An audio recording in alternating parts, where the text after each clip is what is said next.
এত কষ্ট করে জামাইয়ের পকেট ফাঁকা করে টাকাটি জমাইলাম, ঘুরে মুইরা আবার জামাইয়ের কাছে এই টাকাটি যাইব। দেখেন তো কত বড় একটা দুঃখের বিষয় হইলো, কিন্তু আবার মনটা ভিতরে অনেক ভালো লাগে যখন এতগুলো টাকা জমাই একসাথে হাতে দেওয়া হয়। আসলে অনেক ভালো লাগে, যেহেতু এটি তারই কিন্তু টাকা, তার কাছ থেকে নিয়েই আমি জমাইছি। যেহেতু আমি বাসায় বসে থাকি, তার টাকা দিয়ে কিন্তু আমার সংসার চলে। যেহেতু ব্যাংক ভাঙার আগে কত আকর্ষণ থাকে, কত টাকা না জানি হইব, যখন ব্যাংকটা ভাঙ্গি তখন আকর্ষণ সব শেষ হয়ে যায় এক নিমিষেই। কারণ যেহেতু দেখি তখন কতই টাকা হয়েছে। আমি এই ব্যাংক জমানো আমার আগের থেকেই অনেক নেশা।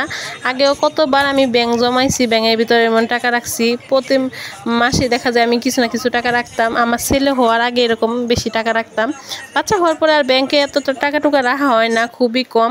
এবারই প্রথম আমার বাচ্চা হওয়ার পরে যে ব্যাংকটা কিনে আনছি, তা আমার ছেলে এখন যেহেতু ও বুঝে, বড় হয়েছে, ওরইতে আমি কিনছিলাম যে বাবা তোমার এখান থেকে যে কয় টাকা হয় তুমি রাখবা, সেই উসলেতে কিনা হয়েছিল। যাক মাশাআল্লাহ দিলে তাও অনেকগুলো টাকাই হয়েছে।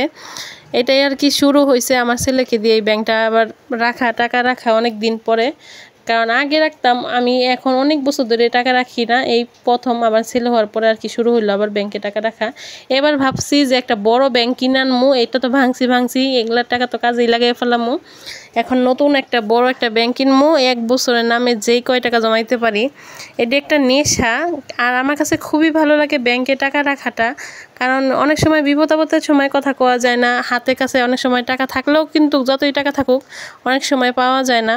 দেখা যায় ব্যাংক একটা ঘরে থাকলে, নিজের কাছে থাকলে একসাথে ব্যাংকটা একটা বাড়ি মেরে টাকাটি সব বাই কইরা যে কোনো কাজে লাগিয়ে ফেলাইলাম, কোনো কিন্তু কারো কাছে চাইতে হয় না, যাইতে হয় না, বুঝেন না? এর জন্য ব্যাংকে টাকা রাখাটা আমার কাছে খুবই ভালো লাগে।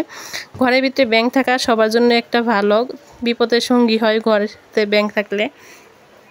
এখানে আমার ছেলে আর তার বাবা দুইজনে মিলে কিন্তু টাকা হিসাব করতেছিল। আমার ছেলে কয়েলগুলা নিয়ে দৌড়াদৌড়ি লাগাই দিছে, তার অনেকগুলা, হেসে অনেক খুশি হয়েছে যে অনেকগুলা টাকা জমাইছে। কিন্তু যাই হোক, ওরও এখানে টাকা আছে, ও ঈদের সালামি পাইছিল অনেক টাকা, সেগুলো সবগুলাই আমি একটা টাকাও ভাঙি নাই। সব টাকাগুলাই এখানে আমি রেখে দিছিলাম, জমাইছিলাম। কারণ ওকে বুঝাইছি বাবা টাকাগুলো থাকুক, তোমার অনেকগুলো ব্যাংকে টাকা হইব। এই যে ব্যাংকটা ভাঙছি এখন এগুলা সব ওনারই টাকা, আমার ছেলেরই টাকা। খালি কইতেছে বাবা এই টাকাগুলো তোমারে দিমু, এটা কিনবা ওইটা কিনবা, খালি বাবারেই দিব, মার কথা একবারও কয় না। এত কষ্ট করে টাকাটি জমাইলাম গুইরে মুইরা, এখন বাপের কাছে সব টাকাটি যাইব। অবশ্য আমার স্বামী অনেক ভালো আছে, টাকাগুলো সে একবারও নিব না, সব টাকা আমাকেই দিয়ে দিব। এমনি আর কি আপনাদের ভিডিওতে অনেক সময় শয়তানি করে অনেক কথা বলি, এটা সবাই বলে অনেক সময় ভিডিওতে। আচ্ছা, অনেকগুলো টাকা হয়েছে দেখেন, সবগুলো 500 টাকার নোটই কিন্তু এই জায়গায় বেশিরভাগ ভাঙ্গা, সবগুলা ভাঁজ খুলতেছে। এখানে 1000 টাকার নোটও আছে অনেকগুলা।